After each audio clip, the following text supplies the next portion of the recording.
Hello everyone. इस class के अंदर जो पैथोलॉजी कल हमने स्टार्ट की थी हम उसी को आगे कंटिन्यू करेंगे। तो कल हमने पढ़ा था एसाइनोटिक डिजीज के बारे में कि जिसमें हमारा जो बेबी होता है वो पहले पहले एसाइनोटिक होता है, लेकिन बाद में उसमें क्या हो जाती है, साइनोसिस हो जाती है। और उसकी हमने वजह भी पढ़ी थी, दैट इज कॉल्ड आइजनमेंजर सिंड्रोम। तो आज हम आगे उसको कंटिन्यू करते हैं और आज हमारे पास जो टॉपिक है that is called cyanotic heart defect, या जो साइनोटिक हार्ट डिजीजेज होती हैं ये कौन कौन सी होती हैं। तो जो साइनोटिक हार्ट डिजीजेज हैं इसमें आपने याद रखना है कि ये ऐसी कंडीशंस हैं जिसमें जो बेबी होगा उसमें क्या होगी, there will be early cyanosis. उसमें क्या होती है, अर्ली साइनोसिस होती है। ठीक है, मतलब कि जैसे ही बच्चा पैदा होगा या कुछ दिनों के बाद उसको साइनोसिस हो जाएगी, तो it is called cyanotic heart defect. जो साइनोटिक हार्ट डिफेक्ट है इसके अंदर हम अगर इसमें कुछ इंपॉर्टेंट बातें करें तो वो क्या होता है, सबसे पहले तो आपने याद रखना है कि जो साइनोटिक हार्ट डिफेक्ट होते हैं इसमें क्या होगा कि जो शंट होता है वो हमेशा क्या होता है, that is right to left shunt. इसमें क्या होता है कि हमारा जो डीऑक्सीनेटेड ब्लड है वो ऑक्सीनेटेड के अंदर मिक्स होता है, जिससे क्या होता है, हमें साइनोसिस हो जाती है। उसके अलावा हमने इसमें पढ़ा था कि जो साइनोटिक हार्ट डिफेक्ट होता है ना, इसमें क्या होगा, there will be early cyanosis. मतलब कि इसमें लेट साइनोसिस नहीं होती। जो हमने कल पढ़ी थी वो लेट साइनोसिस थी, लेकिन इसमें फौरी तौर पे क्या होती है, अर्ली साइनोसिस होती है। और हमारे जो बेबी होते हैं वो क्या होते हैं, ब्लू बेबीज। तो इसके अंदर हम क्या कहते हैं कि बेबीज आर ब्लू, मतलब कि उसके अंदर अर्ली साइनोसिस है। उसके अलावा इसमें आपने याद रखना है कि ये जो डिजीजेज होती हैं इनको हम या तो बर्थ से पहले डायग्नोज कर लेते हैं, या फिर जैसे ही बर्थ होती है तो बर्थ के फौरन बाद ये क्या हो जाती है, ये हमें वाज़ेह हो जाती है, हमें दिखना शुरू हो जाता है कि हाँ, इस बंदे को साइनोटिक हार्ट डिफेक्ट है। उसके अलावा आपने याद रखना है कि इसमें क्या होता है, इसका जो ट्रीटमेंट होता है ना वो क्या होता है कि हमें इसके अंदर ना अर्जेंट इंटरवेंशन चाहिए होती है, कि हम इसको अगर अर्जेंटली ठीक नहीं करेंगे तो इसमें फिर बड़ी कॉम्प्लिकेशंस आ जाती हैं। अब आपको ये पता होना चाहिए कि जो आपकी साइनोटिक डिजीज है इसमें कौन कौन सी आती हैं। तो आपने याद रखना है इसको by the help of 5 tease.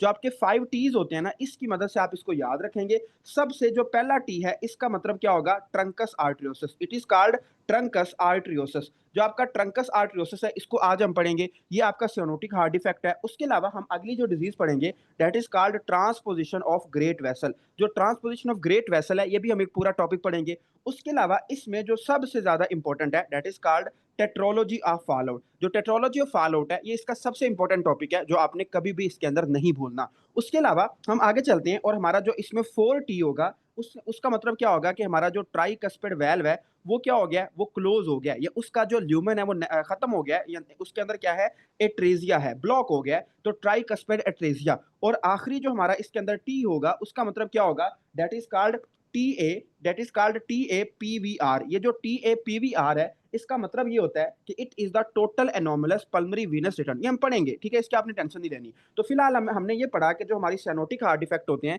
इसके अंदर जो बेबी होता है उसको लेट साइनोसिस नहीं, बल्कि जैसे ही वो पैदा होता है हमें उसके अंदर क्या मिलती है, साइनोसिस मिलती है। इस वजह से इसको हम क्या कहते हैं, ब्लू बेबीज। उसके अलावा इसमें हमें अर्जेंट इंटरवेंशन चाहिए होती है, और इसको आपने याद रखना है by the help of 5 Ts. ठीक है, by the help of 5 Ts आप इसको याद रखेंगे। इसमें ट्रंकस आर्टरोसिस आता है, ट्रांसपोजिशन ऑफ ग्रेट वेसल आता है, टेट्रोलॉजी ऑफ फॉल आउट आता है, ट्राइकस्पिड एट्रेजिया आता है, और आपका TAPVR आता है। ठीक है, तो ये 5 आपने टीज इसमें लाजमी याद रखने हैं। उसके अलावा हम आगे चलते हैं और अब हम ना इसको एक एक करके पढ़ते हैं। तो इसमें जो सबसे पहला टॉपिक आपकी बुक ने दिया हुआ है ना वो क्या है, दैट इज परसिस्टेंट ट्रंकस आर्टरियोसिस। इसको हम क्या कहते हैं, परसिस्टेंट ट्रंकस आर्टरियोसिस। जो आपका परसिस्टेंट ट्रंकस आर्टरियोसिस है ये क्या चीज होती है, इसको हम थोड़ा सा डिस्कस करते हैं। देखें, आपका जो ट्रंकस आर्टरियोसिस है ना, जब हमने एम्ब्रियोलॉजी पढ़ी थी तो फर्ज करें कि ये हमारा हार्ट है, तो हमने कहा था कि जो हार्ट होता है ना, हार्ट हार्ट में एक लेफ्ट साइड होती है, एक राइट साइड होती है। तो जस्ट एक स्कीमेटिक डायग्राम है कि हमारा जो हार्ट होता है ना, या इससे दो तरह की मतलब एक इकट्ठी वेसल निकल रही होती है। एक ऐसा स्ट्रक्चर जो लेफ्ट वेंट्रिकल और राइट वेंट्रिकल दोनों से निकल रहा होता है, इस स्ट्रक्चर को हम क्या कहते हैं, it is called trunks आर्टरियोसिस। It is called trunks आर्टरियोसिस। ये जो ट्रंकस आर्टरियोसिस होता है ये आपका लेफ्ट और राइट वेंट्रिकल से निकल रहा होता है। अब होता ये है कि आपका ये जो ट्रंकस आर्टरियोसिस है ना, हमने पढ़ा भी था कि न्यूरल क्रस्ट सेल्स आते हैं और इस ट्रंकस आर्टरियोसिस को दो के अंदर डिवाइड करते हैं। किसके अंदर डिवाइड करते हैं, एओर्टा के अंदर डिवाइड करते हैं, और किसके अंदर डिवाइड करते हैं, पल्मोनरी आर्टरी के अंदर। लेकिन फिर हमने पढ़ा था कि अगर ये जो न्यूरल क्रस्ट सेल्स हैं अगर ये ना आए तो जो आपका ट्रंकस आर्टरियोसिस है जो एक कॉमन स्ट्रक्चर है ये डिवाइड नहीं होगा। किसके अंदर, एओर्टा और पल्मोनरी आर्टरी के अंदर। तो इस कंडीशन को हम क्या कहते हैं, परसिस्टेंट ट्रंकस आर्टरियोसिस। ठीक है, तो इसकी अगर हम डेफिनेशन लिखें कि जो परसिस्टेंट ट्रंकस आर्टरियोसिस है इसमें होता क्या है, तो there is failure of migration. इसमें क्या होता है, जो आपके न्यूरल क्रस्ट सेल्स होते हैं वो माइग्रेट नहीं होते, तो there is failure of migration of neural crest cells. जो आपके न्यूरल क्रस्ट सेल्स होते हैं वो क्या नहीं होते, वो आपके माइग्रेट नहीं होते। कहाँ पे माइग्रेट नहीं होते? आपके ट्रंकस आर्टरियोसिस के अंदर। इसमें क्या होता है कि आपका जो ट्रंकस आर्टरियोसिस है, वो क्या हो जाता है?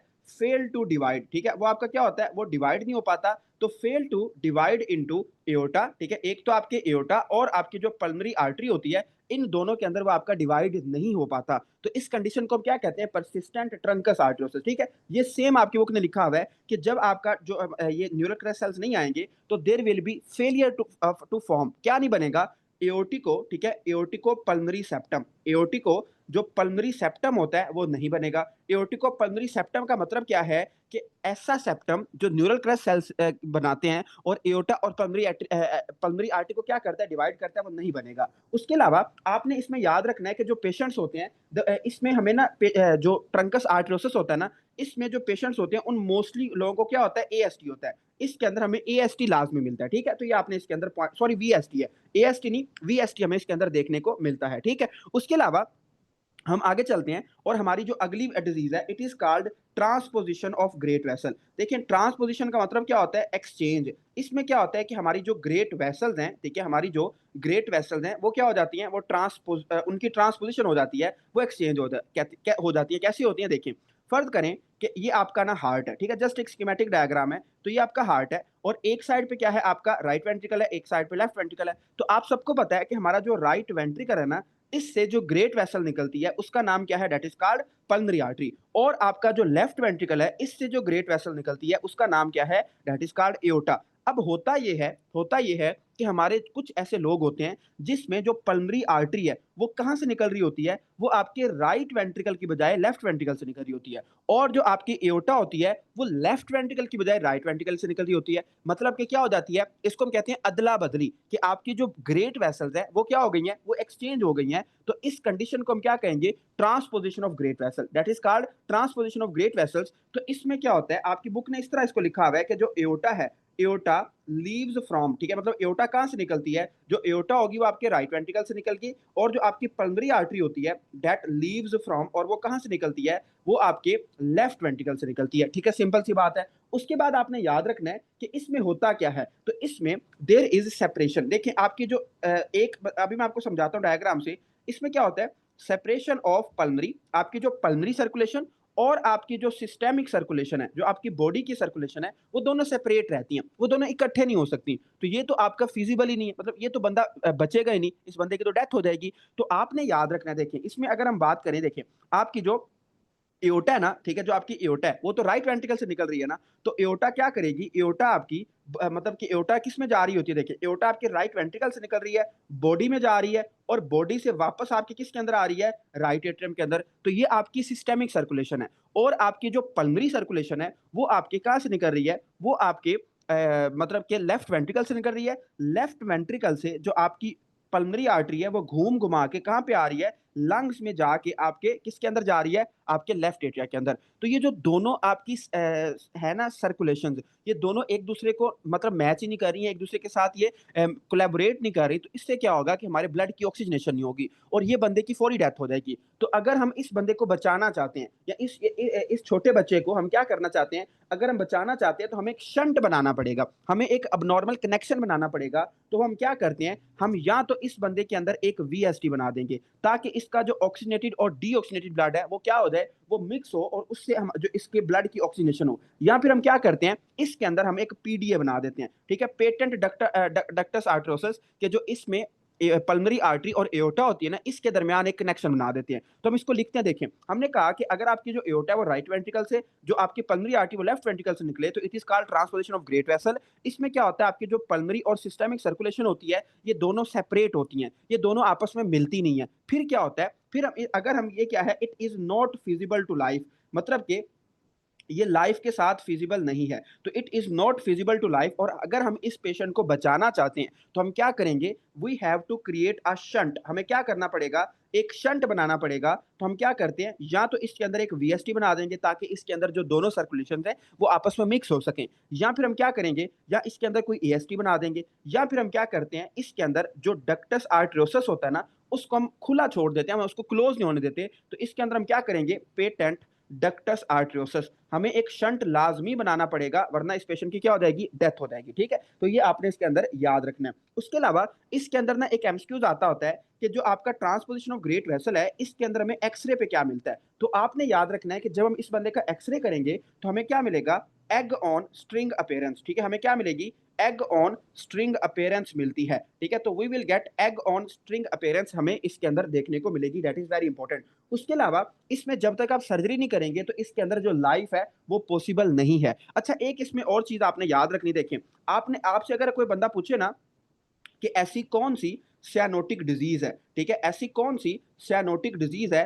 जिसका हमें अर्ली ऑनसेट मिलता है, मतलब कि बेबी में सबसे छोटी उम्र के अंदर कौन सी सियानोटिक डिजीज होती है। तो बहुत सारे लोग समझते हैं कि टेट्रोलॉजी ऑफ फॉलोड, नहीं, आपने कहना है कि जो सियानोटिक डिजीज है ना सबसे पहले हमें जो मिलती है बेबी के अंदर, that is transposition of great vessel. मतलब जैसे ही बच्चा पैदा होता है तो बच्चे के कुछ दिनों के अंदर अंदर हमें इसकी सिम्टम मिलती है, इवन के कुछ मिनट्स के अंदर। जो ट्रांसपोजिशन ऑफ ग्रेट वेसल है इसका सबसे अर्लियर ऑनसेट है। और ट्रांसपोजिशन ऑफ ग्रेट वेसल के बाद जो सेकंड नंबर पे आता है that is tetralogy of followed. जो टेट्रोलॉजी ऑफ फॉलोड है ये है तो सियानोटिक डिजीज है, लेकिन ये हमें किस में मिलती है, अर्ली चाइल्डहुड के अंदर मिलती है। ठीक है, इसकी जो सिम्टम्स होती है वो ज्यादातर अर्ली चाइल्डहुड के अंदर नजर आती हैं। तो ये आपने इसके अंदर एक पॉइंट याद रखना है कि ट्रांसपोजिशन ऑफ ग्रेट वेसल क्या होती है। इसके इसके अंदर हमें जब एक्सरे हम करेंगे तो हमें क्या मिलेगा, एग ऑन स्ट्रिंग अपीयरेंस। और अगर हम इसके ट्रीटमेंट की बात करें तो देखिए इसमें ना आपको क्या करना पड़ता है, सर्जिकल इंटरवेंशन तो लाजमी करनी पड़ेगी, क्योंकि अगर आप सर्जिकल इंटरवेंशन नहीं करेंगे तो उससे क्या होगा कि आपके जो बच्चा होगा उसकी डेथ हो जाएगी। ठीक है, तो ये आपने याद रखना है। उसके अलावा हम आगे चलते हैं और हमारे पास जो अगली डिजीज है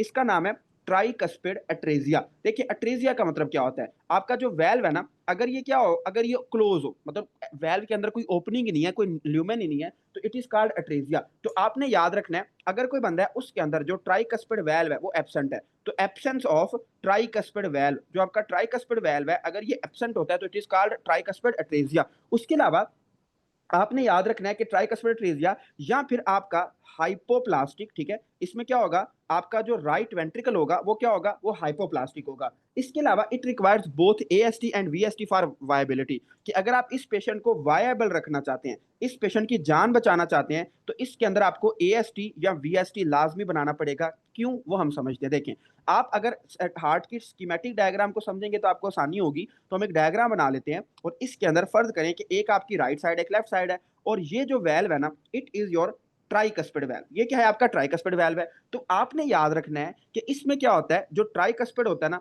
वो आपका एब्सेंट होगा या उसका एट्रेजिया होगा, वो ओपन नहीं होगा। अब जाहिर बात है कि जो हमारा राइट एट्रिया है यहां से ब्लड हमारे राइट वेंट्रिकल के अंदर नहीं आ पाएगा, मतलब कि डायरेक्टली ब्लड तो नहीं आ सकता। तो अगर हम यहां तक राइट वेंट्रिकल तक ब्लड पहुंचाना चाहते हैं तो हम क्या करेंगे, हम इस पेशेंट के अंदर पहले नंबर पे तो इसके अंदर एक एएसटी क्रिएट करेंगे, ताकि जो हमारा ब्लड है वो पहले राइट एट्रिया से किसके अंदर जाए, लेफ्ट एट्रिया के अंदर, लेफ्ट एट्रिया से किसके अंदर जाए, लेफ्ट वेंट्रिकल के अंदर, लेफ्ट वेंट्रिकल के बाद हमें एक क्या बनाना पड़ेगा, एक वीएसटी भी बनाना पड़ेगा, ताकि हमारा जो ब्लड है वो लेफ्ट वेंट्रिकल से फिर राइट वेंट्रिकल के अंदर आए। तो जो ब्लड है वो घूम घुमा के आएगा। तो इसलिए अगर आप इस पेशेंट की जान बचाना चाहते हैं तो आपको इस पेशेंट के अंदर लाजमी तौर पे एएसटी और वीएसटी क्रिएट करना पड़ेगा, वरना ये पेशेंट फिजिबल नहीं होता, इस पेशेंट की डेथ हो जाती है। ठीक है, तो ये आपने इसके अंदर बात छोटा सा पॉइंट याद रखना है। उसके अलावा अब हमारे पास जो टॉपिक आता है इट इज डैम इंपॉर्टेंट, बहुत इंपॉर्टेंट टॉपिक है, और इसका नाम क्या है, टेट्रोलॉजी ऑफ फॉलआउट। जो आपका टेट्रोलॉजी ऑफ फॉलआउट है, सबसे पहला तो पॉइंट ये है कि ये क्या है, ये एक सियानोटिक हार्ट डिफेक्ट है। इसके अंदर जो बेबी है उसमें अर्ली सियानोसिस मिलती है। उसके अलावा आपने इसके अंदर जो दूसरी बात ये याद रखनी है कि ऐसा होता क्यों है। जो आपका टेट्रोलॉजी ऑफ फॉलआउट है इसमें होता क्या है, तो आपकी बुक ने लिखा हुआ है इसमें ना हमें चार चीजें मिलती हैं। ठीक है, अभी हम इसको समझते हैं। देखिए ये एक क्या है, एक सियानोटिक हार्ट डिफेक्ट है। उसके अलावा इसके अंदर टेट्रोलॉजी ऑफ फॉलआउट है तो इट हैज 4 कंपोनेंट्स, इसके 4 कंपोनेंट्स होते हैं। उन कंपोनेंट्स को हमने लाजमी समझना है। देखें, सबसे जो पहला कंपोनेंट होगा ना, मैं आपको हार्ट भी साथ साथ बना के दिखाता हूं ताकि आपको ना इसकी मजीद समझ आ सके। तो देखिए फर्ज करें ये हमारा हार्ट है, ठीक है, दिस इज योर हार्ट, और इसके 4 चैम्बर्स हैं। ऐसे ही है जो टेट्रोलॉजी ऑफ फॉल आउट होता है ना, इसमें सबसे पहले क्या होता है कि हमारे पास क्या होगा, there will be pulmonary infundibular stenosis. अब ये क्या चीज है, देखें आपकी जो पल्मोनरी आर्टरी है ना आपके राइट वेंट्रिकल से निकल रही होती है। तो ये वाला जो स्टार्टिंग पॉइंट है ये वाला, ठीक है, जो मैंने थिक किया है थोड़ा सा, इसको हम क्या कहेंगे, infundibulum of the pulmonary artery. ये क्या है, ये आपका इनफंडिब्यूलम है। ठीक है, इट इज योर इनफंडिब्यूलम। ये क्या है, आपकी पल्मोनरी आर्टरी का इनफंडिबुलम है। तो इसमें क्या होता है कि आपका जो पल्मोनरी आर्टरी है ना उसका जो इनफंडिबुलम होता है उसकी क्या हो जाती है, उसकी स्टेनोसिस। तो सबसे पहला काम क्या होगा कि आपकी जो एंट्री है, जो आपका पल्मोनरी आर्टरी जहाँ से आपका ब्लड एंटर होना है वो क्या हो जाता है, वो नैरो हो जाता है। तो सबसे पहला पॉइंट मैंने ये लिखा कि इसके अंदर हमारी जो पल्मोनरी आर्टरी है, ठीक है, पल्मोनरी आर्टरी का जो इनफंडिबुलम है, ठीक है, इनफंडिबुलम उसकी क्या हो जाती है, उसकी स्टेनोसिस हो जाएगी। ठीक है, तो पहला कंपोनेंट हमारी पल्मोनरी आर्टरी की स्टेनोसिस होगी। सेकंड नंबर पे अब जाहिर बात है कि अगर पल्मोनरी आर्टरी की स्टेनोसिस है तो इसमें क्या होगा, इसके अंदर आपका जो राइट वेंट्रिकल है उसको ज्यादा जोर लगाना पड़ेगा। चूंकि इसको ज्यादा जोर लगाना पड़ेगा तो राइट वेंट्रिकल की क्या हो जाएगी, राइट वेंट्रिकल की हाइपरट्रॉफी हो जाएगी। तो जो दूसरी चीज मैंने बनाई है वो क्या है, वो राइट वेंट्रिकल की हाइपरट्रॉफी है। तो इसमें हमें क्या मिलता है, second component right ventricular hypertrophy. तीसरी जो चीज हमें इसके अंदर मिलती है that is also very important, और वो क्या है, वो है आपका ओवर राइडिंग ऑफ एओर्टा। ठीक है, ये मैं आपको बाद में समझाता हूं। उसके अलावा इस बंदे के अंदर हमें क्या मिलेगा, इस बंदे के अंदर जो इसके दो वेंट्रिकल होंगे ना, उनके दरमियान एक कनेक्शन होगा, उनके दरमियान एक ओपनिंग होगी, जिसको हम क्या कहते हैं, that is called ventricular septal defect, जो हमने कल पढ़ा था। चौथे नंबर पे आपने याद रखना है कि इसके अंदर क्या होती है, इसके अंदर हमें मिलती है over over riding of aorta. ठीक है, इसके अंदर क्या होता है, जो एओर्टा होता है ना वो ओवर राइड कर रहा होता है। कैसे, मैं आपको समझाता हूं। देखिए, आप सबको पता है कि जो एओर्टा है वो क्या है, आपका जो एओर्टा है वो आपका निकल रहा होता है आपके लेफ्ट वेंट्रिकल से। तो अगर कोई ऐसा पेशेंट है जिसको टेट्रोलॉजी ऑफ फॉल आउट है, तो उसमें क्या होगा, जो एओर्टा होगा वो बिल्कुल आपके सामने से निकल रहा होगा, किसके, आपके वीएसटी के। तो अगर चार चीजें किसी भी पेशेंट को आपको मिलती हैं तो it is called tetralogy of fall out. इसमें सबसे पहला काम क्या होगा कि जो पल्मोनरी आर्टरी है उसका जो एंट्री पॉइंट है, जिसको हम इनफंडिबुलम कहते हैं, उसकी स्टेनोसिस हो जाएगी। आपके राइट वेंट्रिकल को ज्यादा जोर लगाना पड़ेगा, तो राइट वेंट्रिकल हाइपरट्रॉफी। तीसरे नंबर पे आपने याद रखना है कि इसके अंदर हमें क्या मिलता है, इसके अंदर हमें वेंट्रिकल सेप्टल डिफेक्ट मिलता है, वीएसटी मिलता है। और चौथे नंबर पे आपने याद रखना है कि इसके अंदर जो एओर्टा होती है वो क्या होती है, उसकी हमें ओवर राइडिंग मिलती है। तो चार चीजें आपने कहनी है कि pulmonary artery infundibulum, right ventricular hypertrophy, VST और ओवर राइडिंग ऑफ एओर्टा हमें इसके अंदर देखने को मिलेगी। ये चार चीजें, जब ये चार चीजें होंगी तो इससे क्या होगा, इससे आपने याद रखना है it is called tetralogy of follow. अब इसमें होता क्या है, देखें, इसमें सबसे पहले तो आपने याद रखना है कि चूंकि देखिए, अब ना इसके हम थोड़ी सी पैथोफिजियोलॉजी को समझते हैं कि जो पल्मोनरी स्टेनोसिस है, अब आपके जो पल्मोनरी आर्टरी है ना वो तंग हो चुकी है, तो जाहिर बात है कि आपके राइट वेंट्रिकल को ज्यादा जोर लगाना पड़ रहा है। तो इससे क्या होगा, इससे आपका राइट साइड का प्रेशर ज्यादा होगा और लेफ्ट साइड का प्रेशर कम होगा। तो आपके अंदर जो शंट होगा वो राइट टू लेफ्ट शंट होगा। तो इसके अंदर हमें कौन सा शंट मिलता है, राइट टू लेफ्ट शंट मिलता है through the VST, through the VST. और हमें क्या मिलेगा, इसके अंदर हमें जो राइट वेंट्रिकल है उसकी हाइपरट्रॉफी मिलेगी, आरवीएच मिलेगा। ठीक है, इसमें क्या मिलेगा, आरवीएच। अच्छा, अब इसमें ना एक पॉइंट आपने याद रखना है that is very very important. उसमें क्या होगा, आपने कहना है कि जब ये बच्चा रोएगा, ठीक है, मतलब जब भी बच्चा ये रोएगा या इस बच्चे को कोई बुखार वगैरह हो जाता है या जब भी इस बच्चे के ऊपर कोई स्ट्रेस आता है, तो जाहिर बात है स्ट्रेस की हालत में हमें ज्यादा ऑक्सीजन चाहिए होती है। तो अगर इस बच्चे के ऊपर कोई स्ट्रेस आता है ना, तो राइट टू लेफ्ट शंट हो रहा है, तो ये बच्चा ना सारा नीला पड़ जाएगा। ठीक है, इस बच्चे के अंदर क्या होगी, सियानोसिस होगी। तो इसको हम क्या कहते हैं, it is called tet spell. इसको हम क्या कहते हैं, टेट स्पेल। तो जो आपका टेटोलॉजी ऑफ फॉल आउट है, इसके अंदर हमें एक कंडीशन मिलती है, इसको हम टेट स्पेल कहते हैं। इसमें क्या होता है कि जब बच्चा रोएगा, जब उसको कोई इन्फेक्शन होगा, तो बच्चा क्या होगा, बच्चा नीला पड़ जाएगा। तो इसको हम क्या कहते हैं, it is called tet spell. इसको हम टेट स्पेल कहेंगे। ठीक है, उसके बाद आप कहते हैं कि अच्छा ये तो समझ आ गया है कि टेट स्पेल क्या होता है, लेकिन इसमें आपने कहना है कि टेट स्पेल होता क्यों है। तो ये आपको रोने की वजह से, किसी स्ट्रेस की वजह से हो सकता है। ठीक है, उसके अलावा अब हम कहते हैं कि अच्छा इसका फिर ट्रीटमेंट क्या होगा, जो आपका टेटोलॉजी ऑफ फॉल आउट है इसका ट्रीटमेंट क्या है। तो इसका ट्रीटमेंट बहुत आसान है। देखें, सबसे पहले तो आपने क्या करना होता है, सबसे पहले, बल्कि इसके ना ट्रीटमेंट से पहले मैं आपको इसमें कुछ मरमर्स दिखवाना चाहता हूँ। देखिए, आपने याद रखना है, इसमें ना हमें जो मरमर्स मिलते हैं वो कौन से होते हैं। तो हमने कल भी पढ़ा था कि जो वीएसटी होता है ना, वीएसटी, उसके अंदर हमें कौन से मरमर मिलते हैं। तो वीएसटी के अंदर या मिट्रल रीगर्जिटेशन के अंदर हमें होलोसिस्टोलिक मरमर मिलते हैं। तो आपने याद रखना है कि इसके अंदर हमें क्या मिलेगा, we will get harsh systolic murmurs. हमें क्या मिलेंगे इसके अंदर, इसके अंदर हमें हार्श सिस्टोलिक, ठीक है, इसके अंदर क्या मिलता है, हार्श सिस्टोलिक मरमर्स मिलते हैं।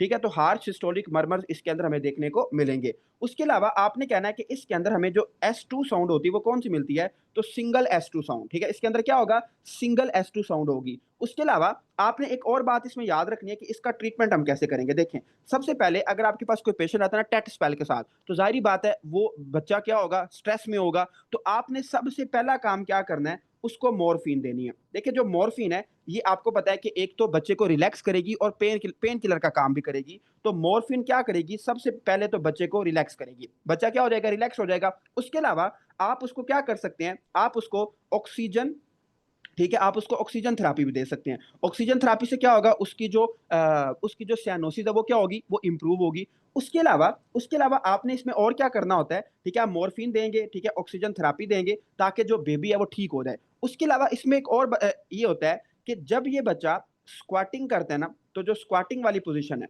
स्क्वाटिंग वाली पोजीशन में जाके इस बच्चे के अंदर क्या हो जाता है, इस बच्चे की जो सिम्टम्स हैं वो इंप्रूव होती हैं। तो स्क्वाटिंग में ऐसा क्या होता है कि इस बच्चे की सिम्टम्स इंप्रूव होती है। देखें, हमने एक पीछे भी पढ़ा था कि जब भी हम स्क्वाट्स करते हैं ना तो हमारा आफ्टर लोड ज्यादा हो जाता है, हमारा क्या होता है, आफ्टर लोड ज्यादा होता है। अब जब ये बच्चा स्क्वाट्स लगाएगा तो उस या स्क्वाटिंग वाली पोजीशन में चला जाएगा तो इसका जो लेफ्ट वेंट्रिकल का प्रेशर है वो ज्यादा हो जाएगा। जाहिर बात है, लेफ्ट वेंट्रिकल आफ्टर लोड ज्यादा होगा तो लेफ्ट वेंट्रिकल का प्रेशर ज्यादा होगा। जब लेफ्ट वेंट्रिकल का प्रेशर ज्यादा होगा तो आपका जो ब्लड है वो लेफ्ट टू राइट मूव करेगा। वो क्या करेगा, लेफ्ट टू राइट मूव करेगा, तो आपकी साइनोसिस कम हो जाएगी। तो आपने कहना है कि ये जो बच्चा होता है ये लर्न कर जाता है मतलब जब भी इसको ये प्रॉब्लम होती है ना तो ये स्क्वाटिंग पोजीशन में चला जाता है। ये स्क्वाटिंग पोजीशन में क्यों चला जाता है, ताकि इसका आफ्टर लोड ज्यादा हो जाए और इसके अंदर जो साइनोसिस होती है वो क्या हो जाती है, वो इंप्रूव होती है। ठीक है, तो ये बच्चा जब रोएगा नीला पड़ जाएगा, टेट स्पेल, और जब ये स्क्वाटिंग पोजीशन में जाएगा तो इसकी सिम्टम्स क्या हो जाएंगे, इंप्रूव हो जाएंगे। ठीक है, उसके अलावा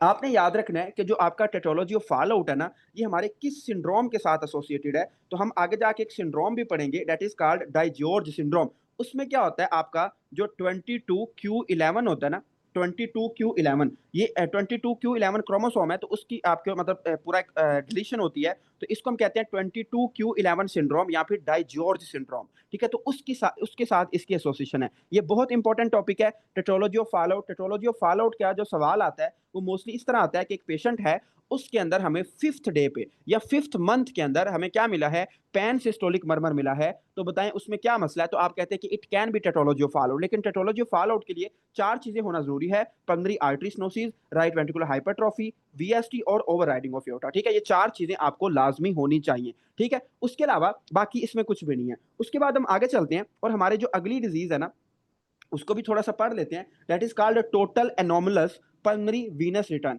जो आपका टोटल एनोमलस, ठीक है, total anomalous pulmonary Venus return, ये क्या चीज है, ये है तो इसका बड़ा मुश्किल नाम है लेकिन बड़ा आसान है। देखें, उसने लिखा हुआ है कि जो पल्मोनरी वेन है it drain into the right circulation, superior vena cava, और आपकी जो मतलब होगा इसमें association with AST and sometimes PDA to allow for right to left shunting maintain cardiac output. इसमें क्या होता है, देखें, जो आपकी पल्मोनरी वेन है वो आपकी राइट लेफ्ट एट्रियम में जानी चाहिए। देखें, हमने पढ़ा था कि हमारी जो पल्मोनरी वेन होती है ना, pulmonary vein it should normally, अगर हम नॉर्मल की बात करें तो ये ड्रेन करती है किसके अंदर, हमारे लेफ्ट एट्रिया के अंदर। नॉर्मल ये बात है। ठीक है, इसके आगे मैं लिख देता हूं कि ये नॉर्मल है। बट होता ये है कि कुछ लोग ऐसे होते हैं, कुछ ऐसे बच्चे होते हैं जिनमें क्या होता है, जिनमें जिनमें क्या होता है कि हमारे पास जो बेबी है, ठीक है, हमारे पास जो बेबी है उसमें क्या होता है कि जो पल्मोनरी वेन है, ठीक है, आपकी जो पल्मोनरी वेन है वो ड्रेन करती है, किसके अंदर ड्रेन करती है, it drain into right atrium. अब जाहिर बात है कि आपका जो ऑक्सीजनेटिव ब्लड है वो अब दोबारा से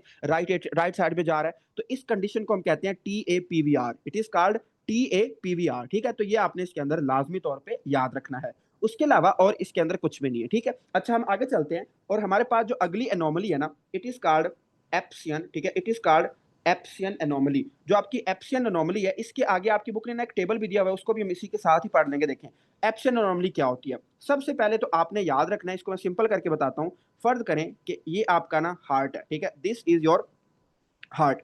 तो आपका जो हार्ट होता है, ठीक है, आपका जो हार्ट होता है इसमें क्या होता है, एक साइड पे राइट साइड होती है, एक साइड पे लेफ्ट होती है। तो इसमें फर्ज करें एक बंदा है, उसको एप्सियन बार एनोमली है। तो एप्सियन बार एनोमली में क्या होता है कि आपका जो ये ट्राइकस्पिड वैल्व है ना, जो आपका ट्राइकस्पिड वैल्व है ये आपका डिस्प्लेस हो जाता है। ठीक है, ये क्या हो जाता है, ये डिस्प्लेस हो जाता है। तो displacement of tricuspid valve downward, ठीक है, अगर आपका जो ट्राइकस्पिड वैल्व है अगर वो नीचे की तरफ डाउनवर्ड डिस्प्लेस हो जाए और आपके राइट वेंट्रिकल का साइज छोटा हो जाए तो it is called Ebstein bar anomaly. ठीक है, तो इसकी डेफिनेशन क्या होगी, इट इज द डिस्प्लेसमेंट। ये क्या है, it is the displacement of try try जो आपका ट्राइकस्पिड वैल्व है वो क्या हो जाता है, वो डाउनवर्ड डिस्प्लेस हो जाता है। पहला पॉइंट। दूसरा पॉइंट आपने कहना है कि जो एप्सियन बार एनोमली है इसमें क्या होता है, इसके अंदर हमारा जो राइट वेंट्रिकल है, आपकी बुक ने एक वर्ड यूज किया है एट्रियलाइजिंग, कि राइट वेंट्रिकल की क्या हो जाती है, आर्टिफिशियल एट्रियलाइजिंग, कि राइट वेंट्रिकल का साइज छोटा हो जाएगा और वो एट्रियलाइजिंग हो जाएगी उसकी, ठीक है। उसके अलावा it is associated with tricuspid regurgitation, इसमें हमें क्या मिलता है, जो हमारा ट्राइकस्पिड वैल्व होता है ना, उसके अंदर रीगर्जिटेशन हो जाती है। उसके अलावा उस बाकी इसमें कुछ भी नहीं है। हाँ, इसके अंदर ना एक चीज आपने लाजमी याद रखनी है कि what is the most common cause of Ebstein bar anomaly, तो आपने कहना है इट इज लिथियम यूज। अब ये लिथियम क्या चीज है और कौन से लोग इसको यूज करते हैं, देखिए जो फीमेल्स होती है ना, फीमेल्स, इनके अंदर एक डिजीज होती है, ये साइकोलॉजिकल इशू है, इसको हम कहते हैं bipolar disorder, it is called bipolar disorder. ये बड़ा खतरनाक डिजीज भी हो सकती है, इसकी दो टाइप्स होती हैं, बाइपोलर 1 बाइपोलर 2, लेकिन इसको हम पढ़ेंगे साइकेट्री के अंदर। तो जो बाइपोलर डिसऑर्डर होता है ना, इसकी जो ड्रग ऑफ चॉइस है, the drug of choice for bipolar disorder is lithium. वो क्या होती है, लिथियम होती है। तो अगर एक फीमेल है, उसको क्या है, उसको बाइपोलर डिसऑर्डर है, और वो अपनी प्रेगनेंसी के दौरान अगर इस लिथियम का इस्तेमाल करेगी, तो होगा ये कि जो लिथियम है ये तो टेट्रोजेनिक है, ये तो फीटस को क्या करता है, फीटस के ऊपर इसका साइड इफेक्ट आएगा। तो जो लिथियम है, इसका जो साइड इफेक्ट होता है, that is Ebstein bar anomaly, that is bar anomaly या एप्सियन बार एनोमली इसके अंदर हमें देखने को मिलती है, ठीक है। तो ये एक एमसीक्यू था छोटा सा जो आपने याद रखना है कि what is the common side effect of lithium, that is Ebstein bar anomaly, that is Ebstein bar anomaly. उसके अलावा हम आगे चलते हैं। अब ना हम कुछ मैं आपकी बुक ने एक टेबल बनाया हुआ है, तो उस टेबल को थोड़ा सा डिस्कस करेंगे कि ये जो टेबल है, इसमें हमें मतलब क्या क्या बातें याद करने के लिए हमारे लिए हैं, ठीक है। तो आप अगले पेज पे जाएंगे तो एक साइड पे उसने लिखा हुआ है कि that is prenatal alcohol exposure, मतलब कि एक माँ है और अगर वो अपनी प्रेगनेंसी के दौरान शराब पीती है, अल्कोहल लेती है, तो उसके बेबी को हार्ट में क्या क्या मसले आ सकते हैं। तो आपने कहना है कि अल्कोहल की वजह से सबसे पहला जो मसला आता है वो तो टेट्रोलॉजी ऑफ फॉल आउट है, बच्चे के अंदर टेट्रोलॉजी ऑफ फॉल आउट का रिस्क क्या हो जाता है, ज्यादा। उसके अलावा जो वीएसटी या फिर जो एएसटी होते हैं, इनके रिस्क भी क्या हो जाते हैं, ज्यादा हो जाते हैं। तो अल्कोहल नहीं पीनी चाहिए प्रेगनेंसी के दौरान, वरना उसको ये मसला हो सकता है। उसके अलावा very very important MCQs, that is called congenital rubella. देखिए जो रुबेला होता है ना, ये एक ऐसा इन्फेक्शन है जो जिसकी वर्टिकल ट्रांसमिशन होती है। वर्टिकल ट्रांसमिशन का मतलब क्या होता है कि माँ को अगर रुबेला का इन्फेक्शन होगा ना, तो जब वो अपने बच्चे को जन्म देगी तो ड्यूरिंग द बर्थ जो बेबी होगा उसको भी रुबेला का इन्फेक्शन हो सकता है। तो कॉन्जेनाइटल रुबेला, ठीक है, जो कॉन्जेनाइटल रुबेला होता है, इसके अंदर क्या होता है, इसके अंदर आपने याद रखना है congenital rubella is the most common cause of PDA. PDA की सबसे बड़ी वजह ही क्या होती है, दैट इज कॉन्जेनाइटल रुबेला। या फिर क्या हो सकता है, इसके अंदर आपको जो पल्मनरी आर्टरी होती है उसकी स्टिनोसिस हो सकती है, तो पल्मनरी आर्टरी स्टिनोसिस हो सकती है।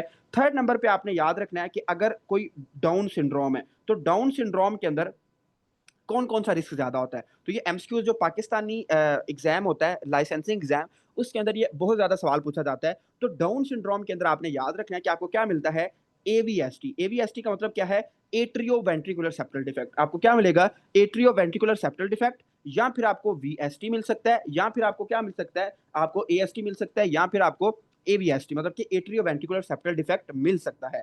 उसके बाद हम आगे चलते हैं और अब हम बात करते हैं कि अच्छा अगर कोई माँ है और वो डायबिटिक मदर है, तो जो डायबिटिक मदर्स होती हैं उनके अंदर क्या होता है। तो डायबिटिक मदर में आपने याद रखना है सबसे जो बड़ी वजह होती है, that is transposition of great vessel. Transposition of great vessel की जो सबसे बड़ा रिस्क फैक्टर है, दैट इज डायबिटिक मदर। उसके अलावा हम आगे चलते हैं और अब हम बात करते हैं मारफान सिंड्रोम की। देखिए जो मारफान सिंड्रोम होता है, इसमें मतलब ये किस चीज का रिस्क बढ़ा देता है, तो आपने कहना है एक तो मिट्रल वेल प्रोलैप्स, उसके अलावा इसमें जो मेन बात है वो है आपका थोरेसिक एओर्टिक एनोरिज्म, ठीक है। उसके अलावा आपकी बुक ने लिखा हुआ है विल्म्स ट्यूमर। जो विल्म्स ट्यूमर होता है उसके अंदर सुप्रावाल्वुलर एओर्टिक स्टेनोसिस हो जाती है। जो आपका लिथियम है, लिथियम का अभी हमने पढ़ा है कि जो अगर एक फीमेल लिथियम इस्तेमाल करती है ड्यूरिंग प्रेगनेंसी, तो उसको क्या हो सकता है, उसको एप्सियन बार एनोमली हो सकती है, बेबी को, फीमेल को नहीं, बेबी को। उसके अलावा जो 22q11 सिंड्रोम है, जिसको डाइजियोर सिंड्रोम भी कहते हैं, उसमें हमें ट्रंकस आर्ट्रोसिस या फिर टेट्रोलॉजी ऑफ फॉल आउट देखने को मिलता है। टेट्रोलॉजी ऑफ फॉल आउट दो चीजों के अंदर होता है, या तो फीमेल अल्कोहल यूज करेगी, ठीक है, उसके अंदर हो सकता है, या फिर जो टेट्रोलॉजी ऑफ फॉल आउट है, it is due to DiGeorge syndrome, जिसको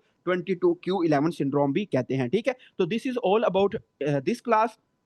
इस क्लास के बाद हम स्टार्ट करेंगे अब बहुत इंपॉर्टेंट टॉपिक जिसका नाम हाइपरटेंशन है, और हम कुछ साइंस पढ़ेंगे हाइपरलिपिडीमिया के, ठीक है। तो आप अगर हमारे साथ जुड़े रहेंगे तो आपका सिलेबस बहुत अच्छे तरीके से कवर हो जाएगा। अगर आपकी कोई सजेशन है या कोई आपका सवाल है या कोई कुछ आप कहना चाहते हैं, तो कमेंट सेक्शन ओपन है, आप कमेंट्स के अंदर हमें लाजमी बताएं ताकि हम क्लासेस को उस तरह से इंप्रूव कर सकें, ठीक है। चलें जी, अपना ख्याल रखें, हम मिलेंगे अगली क्लास के अंदर।